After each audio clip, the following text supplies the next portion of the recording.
Bonjour, c'est encore moi, Eliane Dapogan de la chaîne YouTube Eliane Dapogan Dévotion. Bienvenue à nouveau pour cet énième épisode sur la série consacrée à Holy Mother Dr. Hakshan. Débutons par un extrait de son autobiographie, Mère de la paix. Donc, la page 134, et nous lisons ceci. Tout comme notre maison s'animait alors que nous la remplissions d'enfants, nos églises continuaient de surgir dans les villes et les villages remplis de nouveaux membres. Dès le départ, notre but n'était pas d'avoir la plus grande église de Corée, c'était d'apporter le salut au monde, comme une véritable église qui essuierait toutes les larmes de l'humanité. Donc, au passage, je vais donc donner quelques commentaires tout au long de cette lecture. Au passage, les vrais parents ne sont pas venus pour créer une église. Aujourd'hui, on parle de la Fédération des familles, anciennement connue sous le nom de Église de l'unification. Le but des vrais parents, ce n'est pas de créer une église. Donc, en fait, nous ne sommes pas une église ordinaire comme les autres, parce que le sens originel même de l'église de l'unification, qui n'est pas le nom officiel que nous avons désigné. On va dire c'est le monde qui nous a appelés comme ça. Sinon, le nom, c'était l'Association du Saint-Esprit pour l'unification du christianisme mondial. Donc, les vrais parents sont venus avec la nouvelle vérité pour unir toutes les religions, idéologies et philosophies de l'histoire, pour permettre de comprendre le parent céleste, sa volonté pour toute l'humanité. Voilà, donc, et pour ce faire, il fallait donc pour se faire entendre, il faut donc passer par un schéma, passer par un cadre pour se faire entendre des autres. Donc, c'est ce que, on va dire que la création de l'Église, de la Fédération des familles, de cette communauté religieuse, s'est faite par la force des choses. Voilà. Donc, c'est pourquoi Holy Mother dit ici que dès le départ, notre but n'était pas d'avoir la plus grande église, c'était d'apporter le salut au monde comme véritable église qui essuierait toutes les larmes de l'humanité. Le salut au monde, ça veut dire que ils sont venus pour sauver le monde qui est en danger, qui est en détresse, qui a perdu l'idéal de Dieu. C'est ce qu'ils sont fondamentalement venus faire. Et donc, elle poursuit. Pour atteindre cet objectif, j'ai fait plusieurs tournées mondiales après la première de 1969. Parce qu'au passage, la Fédération des familles a été fondée en 1954. Donc, ça fait 71 ans cette année. Le 70e anniversaire, c'était donc en 2024. À partir des années 1990, je suis devenue l'oratrice principale. Donc, Rolly Madara a parcouru le monde entier donc pour apporter le message du salut à toute l'humanité, pour essuyer les larmes de l'humanité. C'est même écrit en sous-titre sur son autobiographie là. Et Dieu essuiera toutes larmes de leurs yeux. Les larmes ici, c'est la souffrance, ce sont les déboires, ce sont les injustices, ce sont les chagrins, tout ce que l'humanité a accumulé comme douleur. Les vrais parents sont venus pour balayer, pour essuyer tout cela. C'est vraiment leur rôle de parents. Parents, venir prendre soin, rechercher les enfants perdus et les ramener dans les craintes du parent céleste. Donc, c'est la raison fondamentale pour laquelle les vrais parents ont fait ce qu'ils ont fait et continuent de faire ce qu'ils font jusqu'ici. Parce que tant qu'une seule personne, tant que un seul des 8 milliards d'habitants de cette terre ne connaît pas les vrais parents ne vont pas se reposer. C'est vraiment leur mission, faire renaître toute l'humanité. C'est la mission de Holy Mother Han. Mes prises de parole, donc elle poursuit, mes prises de parole lors de rassemblements, d'événements ou de séminaires sont trop nombreuses pour être comptées. En fait, on s'en rend vraiment pas compte, mais tellement de discours, des plusieurs dizaines de tournées mondiales. Quand on dit tournée mondiale, c'est en moyenne des centaines de pays. On va voir dans l'explication comment ces tournées mondiales se sont faites. Et voyager même jusqu'à l'âge de 80, 80 ans. Beaucoup de personnes à partir de 70 ans, j'en connais personnellement, évitent de voyager pour des raisons de santé.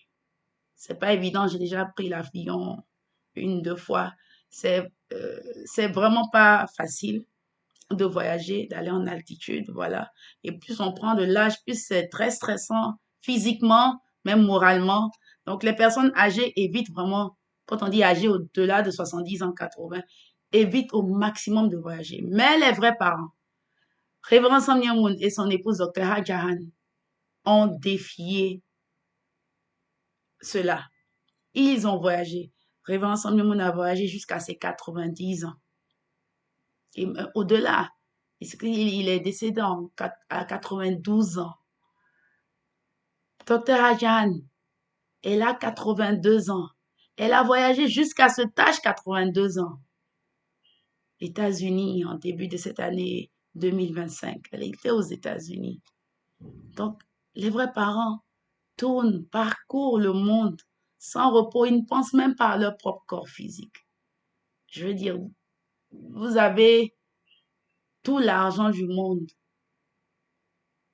Si vous ne pensez qu'à vous-même, la dernière chose à laquelle vous pensez, c'est de faire une tournée mondiale, pas pour faire la belle vie, mais pour donner des discours. C'est vraiment la dernière des choses à laquelle vous pensez. Vous épuisez à parler à tant de personnes pour propager le message, pour sauver l'humanité. Je veux dire, sauver l'humanité, c'est déjà une mission.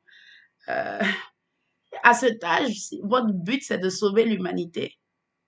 Honnêtement, je vois pas, j'en connais pas beaucoup qui ont pour but de sauver l'humanité. Je connais pas une autre personne qui s'appelle la fille unique, qui a pour but de sauver l'humanité et qui continue à faire des tournées mondiales à l'âge de 82 ans. C'est dire à quel point c'est vraiment un exploit que font les vrais parents et il faut que vous le sachiez. À quel point ils nous aiment, ils aiment toute l'humanité pour le faire. Donc elle poursuit pour dire, j'ai laissé mes empreintes presque partout sur Terre, dans la métropole exotique ou le petit village primitif, les déserts brûlés par le soleil, les jungles épaisses ou les hauts plateaux à couper le souffle.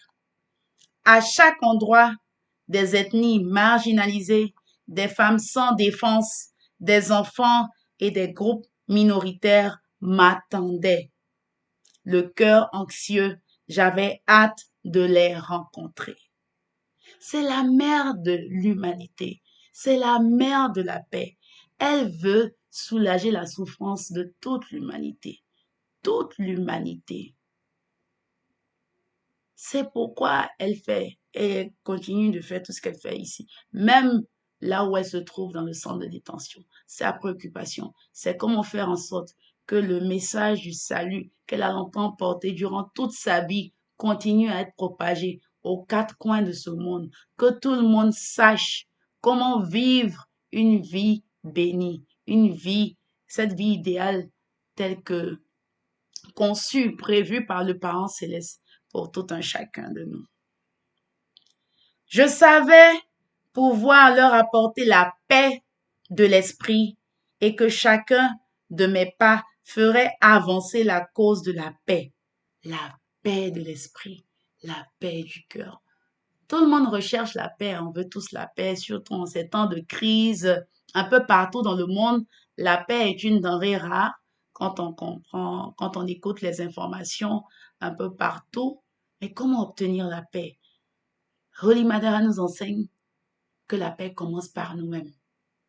Peace start with me. La paix commence par soi. La paix commence par moi et la paix est d'abord intérieure.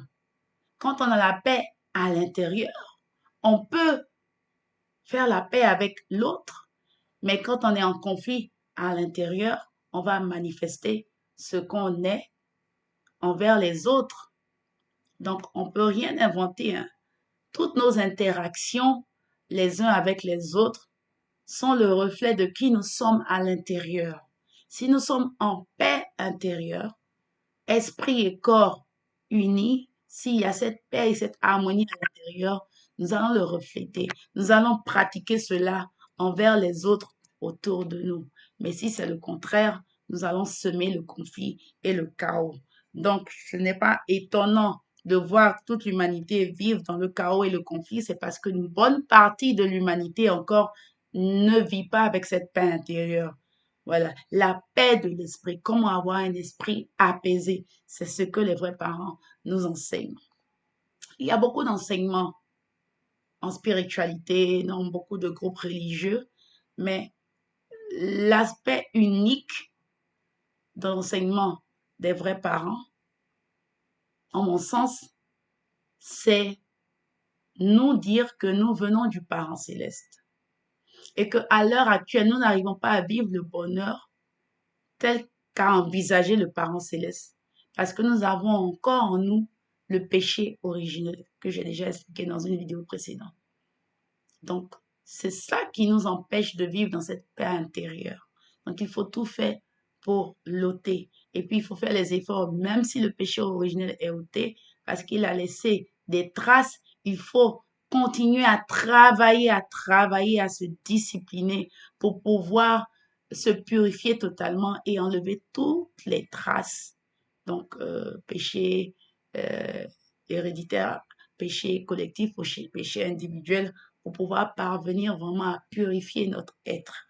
Donc, c'est ce message-là que les vrais parents transmettent. C'est pourquoi ils ont fait le tour du monde et c'est ce qu'ils nous enseignent fondamentalement à travers les nombreux séminaires qui sont organisés. Parce que la paix d'un individu se reflète dans son entourage immédiat, donc dans la famille. La paix dans les familles se reflète dans la société. Alors, je continue. Cette conviction me permettait de regagner une nouvelle chambre d'hôtel chaque soir et de reprendre le travail dès l'aube le lendemain. C'était classique pour moi d'entrer dans une chambre et de dormir quelques heures sur un fauteuil dans une ville inconnue ou de fermer les yeux, la tête penchée, dans une salle d'attente d'aéroport. J'arrivais parfois dans une ville et en repartais sans ouvrir ma valise. J'avais à l'esprit de rencontrer ceux qui m'attendaient. Oui, waouh, être motivé par cet élan d'apporter ce que les gens recherchent. Mais vous voyez, quand moi-même j'analyse un peu le parcours de Holly Madaran, euh, tout ce qu'elle a fait jusqu'ici, tout ce que les vrais parents ont fait jusqu'ici, essentiellement, qu'est-ce qu'ils font? Ils donnent la parole. On a vu même, je crois, dans une vidéo précédente, on l'a lu ici, les vrais parents donnent la parole et la bénédiction. La parole. La parole est vraiment essentielle. Au commencement était la parole était avec Dieu, la parole s'est faite chair, et etc. Oui, la parole est vraiment importante parce que à l'origine, nous avons perdu cette parole, la créatrice, cette parole fondatrice d'un monde de paix, d'une vie heureuse, nous l'avons perdue dans le jardin d'Éden. Et les vrais parents sont venus pour que nous puissions retrouver cette parole perdue. C'est pourquoi ils sont de véritables enseignants. Ils enseignent, ils proclament cette parole perdue-là. Et ils sont prêts à tout pour rencontrer ceux qui attendent cette parole. En fait, à la base, toute l'humanité attend cette parole.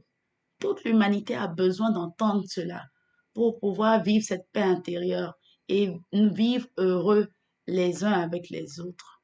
C'est vraiment phénoménal ce que les vrais parents ont fait jusqu'ici. Parcourir le monde pour proclamer la parole. Bon, on peut dire ils auraient pu avec la technologie, même si c'était dans les années 60, c'est vrai qu'il n'y avait pas encore Internet, il n'y avait pas encore les réseaux sociaux, parce qu'il y avait même il y avait le satellite, je sais pas trop, mais en tout cas, la technologie n'était pas assez développée au point où le message pouvait se répandre de façon instantanée aussi facilement au monde entier. Aujourd'hui, avec Internet, voilà, ça se fait en un clin d'œil avec l'intelligence artificielle.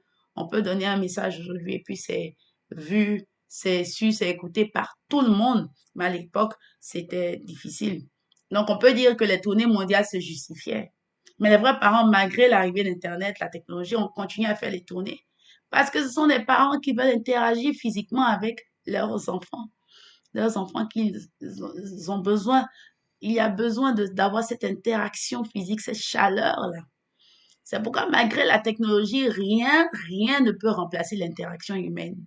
Rencontrer des gens de visu, saluer, échanger le regard visuel, c'est très important. C'est ça qui fait l'humanité. Voilà pourquoi, à un moment donné, quand nous sommes des êtres humains, qu'on passe tout notre temps derrière les écrans, derrière l'ordinateur, qu'il n'y a pas d'interaction humaine, on perd en humanité de plus en plus et on tombe dans la dépression parce qu'on n'est pas né pour vivre ainsi.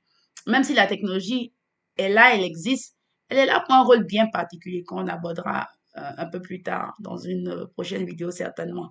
Mais il faut comprendre que le fait, cette volonté de rencontrer, de parler aux gens physiquement est très importante. Et, et Dieu se sait à quel point pendant la période de Covid, l'humanité a été sévèrement privée de cela au point où il y a eu beaucoup d'effets secondaires quand on était dans cette période de confinement. Il y a eu des dépressions, des personnes qui sont tombées dans la démence, beaucoup de situations parce qu'il n'y avait plus pratiquement pas d'interaction. Les gens étaient en confinement.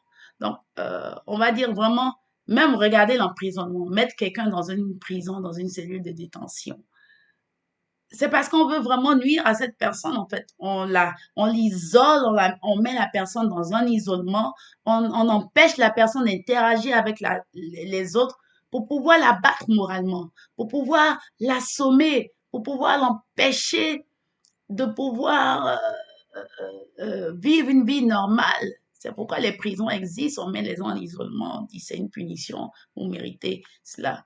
Mais tous ceux qui sont allés visiter Rolly Maderan, tous ces leaders religieux, ils témoignent qu'ils sont arrivés dans ce lieu triste, au lieu de s'attendre à voir une femme abattue, une femme attristée, ils ont vu la lumière, ils ont vu le feu. Waouh! Des personnes comme Prophète Imboni, Samuel Radebe, des personnes comme le pasteur T.L. Barrett des États-Unis, prophète Radebe de l'Afrique du Sud, l'archevêque Célie de l'Amérique latine. Ils sont allés voir Oli Maderan, ils disent qu'ils ont vu une lumière, ils ont vu quelqu'un qui a le moral haut malgré sa circonstance actuelle. Vous voyez donc, les vrais parents nous montrent qu'ils ont vraiment cette grandeur d'esprit-là. Ils tiennent parce que aucun emprisonnement ne leur fera s'éloigner de leur but. Aucune incarcération ne pourra les empêcher de continuer leur travail. Et même si, dans les circonstances actuelles, Rolling Maderan est limité physiquement, mais nous continuons la mission sur le terrain pour elle. Au-delà des écrans, hein, bien entendu. C'est vrai que je vous parle là, vous me regardez devant un écran, mais nous sommes aussi sur le terrain pour parler physiquement à d'autres personnes. Alors, poursuivons. La première fois que j'ai parlé dans un État communiste, j'ai senti qu'il y avait davantage de personnes spirituelles que de personnes physiques pour m'écouter. Ça, c'est un message fort, c'est un passage fort parce que, comme je l'ai dit dans les vidéos précédentes, les vrais parents nous font comprendre qu'il existe le monde spirituel, la vie après la mort. Enfin, c'est pas la vie, on parle souvent dans d'autres courants religieux, vous parlez certainement de vie après la mort, mais c'est la vie, c'est une vie en fait, euh, parce que nous vivons, mais même quand on est vivant, on n'a pas forcément besoin de mourir pour expérimenter le monde spirituel. Le monde spirituel s'expérimente déjà de son vivant. Parce que nous-mêmes, nous avons déjà un esprit. C'est la raison pour laquelle nous sommes un être. Je suis un être vivant, vous êtes un être vivant, vous qui me regardez, parce que votre esprit est encore dans votre corps, à l'intérieur de votre corps. Quand l'esprit n'est plus dans le corps, quand on va par exemple en Côte d'Ivoire, on appelle Ivosep, les pompes funèbres, on dit que ce sont on dit pas que ce sont des êtres humains, des êtres vivants, on dit que ce sont des cadavres, des corps, parce que c'est juste des corps, il n'y a plus l'esprit. Vous voyez. Donc, nous sommes déjà, le fait que nous soyons je suis en train de parler, c'est déjà une manifestation spirituelle. Mais souvent, on ne perçoit pas ça. On pense que la spiritualité, le monde spirituel, c'est seulement tout ce qui se passe après qu'on soit mort. Donc, c'est l'interaction de tout ce qui est spirituel. Donc, des personnes vivantes interagissant avec d'autres personnes vivantes, j'interagis avec vous physiquement, on se voit physiquement, mais il y a aussi une interaction spirituelle. De même, l'interaction avec le monde spirituel, parce que c'est un monde, dans ce monde des esprits, il y a donc ces personnes qui n'ont plus leur corps, qui sont entrées dans le monde spirituel définitivement, donc ils n'ont plus le corps est mort, voilà, ces personnes sont décédées physiquement, et puis l'esprit est maintenant devenu, la personne est exclusivement esprit parce qu'elle n'a plus de corps, donc cette personne vit exclusivement dans le monde des esprits. Mais même quand nous sommes physiquement encore dans notre corps physique, notre esprit est encore dans notre corps physique, nous pouvons interagir avec ces esprits. Et c'est ce qu'elle explique là, Holy Mother. Elle dit, j'ai senti qu'il y avait davantage de personnes spirituelles que de personnes physiques. Donc, les personnes spirituelles, ce sont des personnes qui ont vécu physiquement, mais qui ne sont plus avec leur corps physique. Ce corps est mort, enterré, et ces personnes vivent exclusivement comme des esprits. Vous pouvez appeler fantômes, vous pouvez appeler je sais pas, d'autres même parlent d'anges, mais les anges, c'est différent. Les anges, c'est différent. Donc, il faut faire la part des choses entre les anges et entre les personnes spirituelles.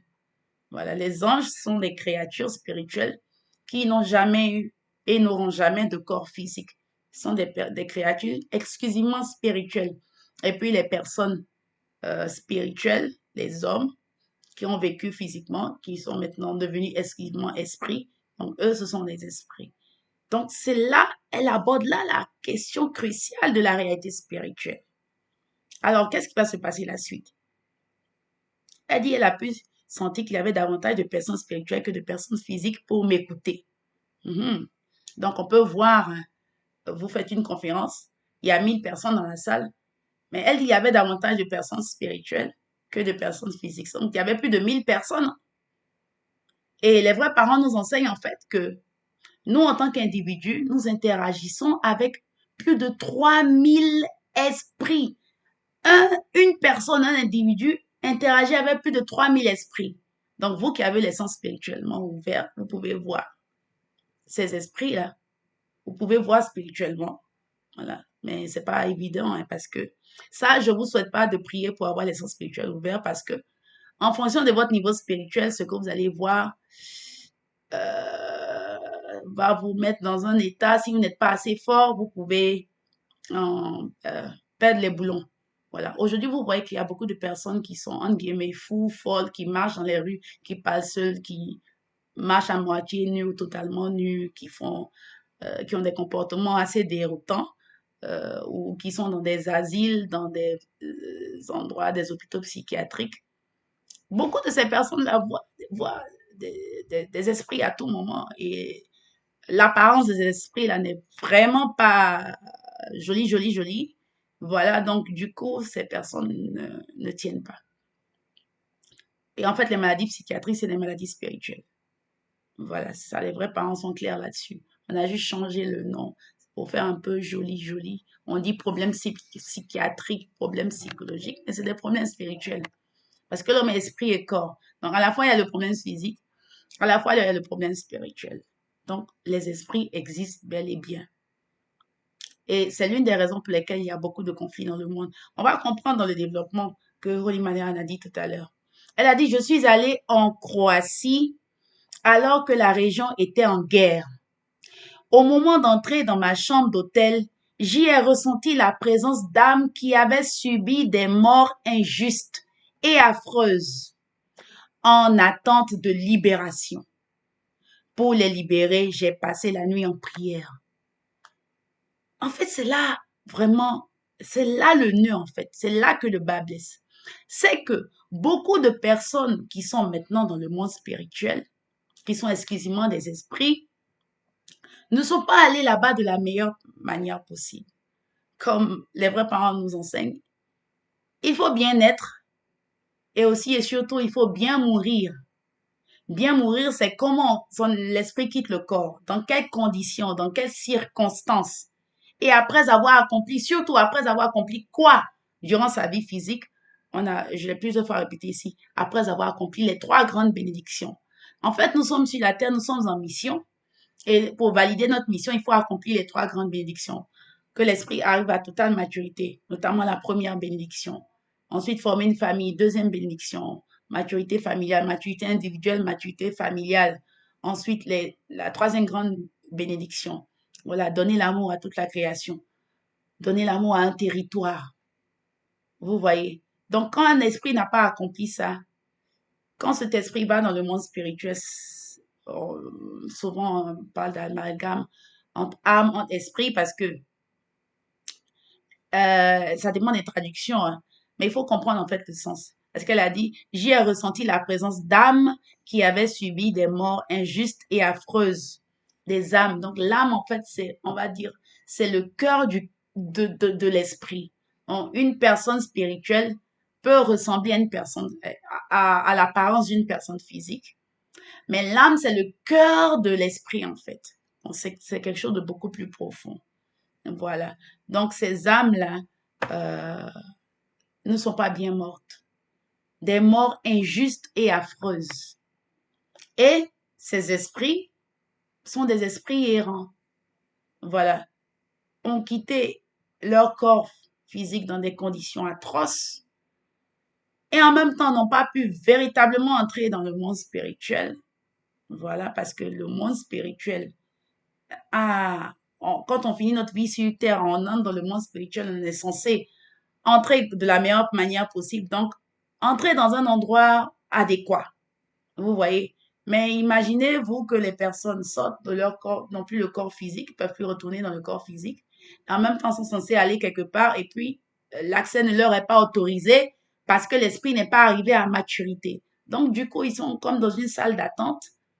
Ils sont dans un endroit où vraiment ils restent sur leur faim, quoi. Et elles continuent. Ces âmes sont en attente de libération. C'est ça. Ces âmes sont emprisonnées. Donc, ces esprits sont emprisonnés. C'est pourquoi je vous avais parlé aussi, il y a quelques vidéos, de la libération des esprits. Toutes ces personnes qui sont entrées dans le monde spirituel sans rencontrer les vrais parents ont besoin d'être libérées parce que quand ces personnes n'ont pas pris la bénédiction des vrais parents, l'esprit n'a pas accompli les trois grandes bénédictions. Ces âmes-là sont emprisonnées. Jésus a dit, vous connaîtrez la vérité vous affranchira, la vérité vous libérera, c'est la vérité qui rend libre. Donc, sans la vérité, l'esprit n'est pas libre parce qu'il y a un goût d'inachevé. Je devais arriver quelque part. Mais il n'y a pas de perfection aussi dans l'ignorance, comme les vrais parents l'ont dit. Donc, quand vous êtes dans l'ignorance, de là, vous devriez aller. Donc, vous ne pouvez pas arriver à cette maturité, cette perfection. Donc, vous êtes bloqué. Vous êtes resté sur votre faim. Il y a un goût d'inachevé, en fait. Et ce goût d'inachevé, c'est un emprisonnement, en fait. C'est un confinement parce que n'est pas arrivé au bout, n'est pas arrivé à la destination. Bloqué. Donc, il faut que ces âmes soient libérées. C'est ça la souffrance de l'humanité. Nous sommes 8 milliards d'habitants sur la Terre. Si chaque être humain sur Terre interagit avec 3000 esprits, donc on dit 3000 esprits de personnes donc décédées hein, déjà, qui sont déjà dans le monde spirituel. On va faire ensemble ce petit calcul. 8 milliards, je ne sais pas si cette calculatrice pourra tenir. J'écris ici 8 milliards. Ok, 8 milliards multiplié par 3000. Ça fait combien? 3200 esprits en moyenne. Waouh. Je vois ici 25. Ça fait combien de milliards? 25. Après milliard, il y a quoi en fait? Comment on dit ça? C'est trilliard ou... En anglais, on dit trillion. Est-ce que milliard, c'est billion? Ensuite, trillion. On ne sait pas si c'est trilliard ou quoi. Mais je vois 25 avec combien de zéros? 25 avec un 25 6 et 1, 2, 3, 4, 5, 6, 7, 8, 9, 10, 11 et 11 zéros.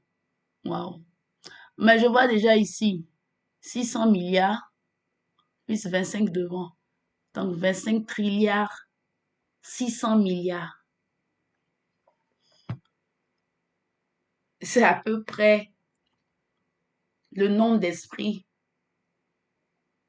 on va dire le minimum, quoi, qu'il y a. C'est énorme. Imaginez tous ces esprits-là.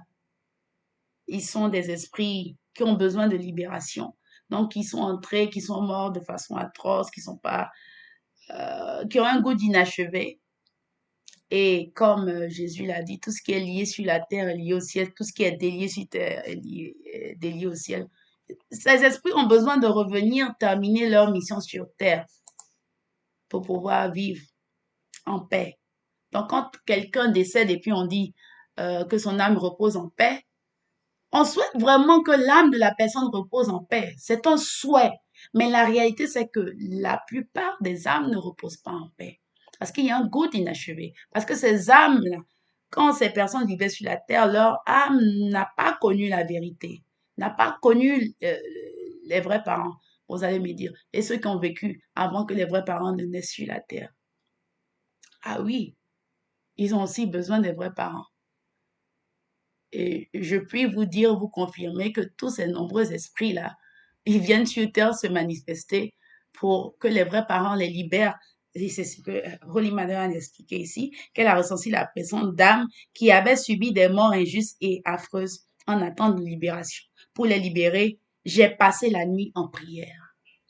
C'est pourquoi les vrais parents ont ouvert la voie de la cérémonie de libération et de bénédiction des ancêtres. Les ancêtres, c'est-à-dire nos aïeux, nos parents, grands-parents, aïeux, ou les personnes qui sont décédées avant nous. Je continue. En Afrique, je prends des médicaments antipaludéens. Un jour, une prescription incorrecte m'a fait souffrir d'effets secondaires graves. J'ai contracté le paludisme avec des douleurs et une forte fièvre. L'emploi du temps chargé ne me laissait aucun moment pour le traitement. En cours de route, le mal a disparu. Donc, même les vrais parents ont contracté le paludisme. Ce ne sont pas des super hommes, ce ne sont pas des extraterrestres. Ce sont des êtres humains.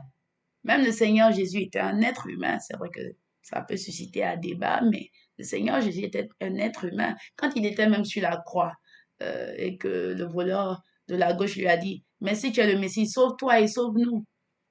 Vous voyez? Donc aujourd'hui, les gens pourraient dire, oh, mais elle dit que elle est le Messie, Holy Mother Anne est la mère de l'humanité. Bon, qu'elle se sauve et qu'elle sauve l'humanité. Non, mais ça, c'est mal comprendre les choses. Et le voleur de la droite, qu'est-ce qu'il a dit? Il dit, vraiment, toi, tu dois être vraiment le Fils de Dieu. Donc, pense à moi là où tu iras. C'est ce que nous devons dire. Mais ça, pour le faire, il faut vraiment ressentir quelque chose. Ce voleur de la gauche, de la droite, je ne pense pas qu'il ait vraiment connu Jésus et ses actions et autres. Mais il a senti vraiment que Jésus était quelqu'un de bien, qui ne méritait pas cela. Même s'il était appelé Messie, voilà.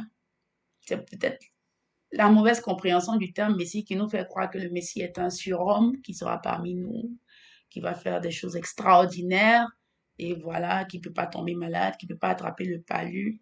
Non. Et les vrais parents, c'est pourquoi les vrais parents rappellent ce que Jésus a dit. Vous connaîtrez la vérité et la vérité vous affranchira. Il faut sortir du mensonge, il faut sortir de la mauvaise compréhension des choses parce que l'ambiguïté, l'incompréhension sème beaucoup de troubles, de confusion et ne vous permet pas de grandir spirituellement, ne vous permet pas d'atteindre la maturité que Dieu attend de vous. Pour vraiment être libre, ne vous permet pas d'être libre en fait. Vous êtes prisonnier du mensonge, vous comprenez les choses à tort. Donc les vrais parents nous aident à comprendre les choses clairement. Donc ils sont venus en Afrique, la vraie mère aussi contracté le palu, voilà. Et nous savons à quel point le palu fait beaucoup souffrir. Euh, mais contracter le palu, ça ne veut pas dire que vous êtes un pécheur. Parce qu'il faut comprendre que dans un monde physique, il y a les lois du monde physique qui s'appliquent à n'importe qui. Nul n'est au-dessus de la loi. On le dit en droit. Nul n'est au-dessus des lois de la physique. Aucun être humain n'est au-dessus des lois de la physique créées par Dieu.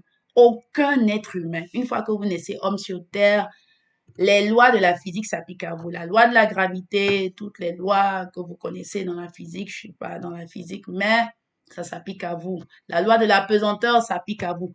Tout s'applique à vous physiquement. Donc, vous pouvez attraper un rhume, vous pouvez attraper la grippe, vous pouvez tomber malade. Ça existe. Mais 90% des problèmes des maladies sont liés aux problèmes spirituels. Ça veut dire que spirituellement, si tout est assaini avec ces combien de trilliards d'esprits, tout ce qui est maladie, on va même vraiment facilement l'éradiquer. Même le paludisme. Si nous résolvons les problèmes spirituels, les problèmes liés à l'ignorance spirituelle, nous allons résoudre les problèmes de mortalité liés au paludisme. Voilà.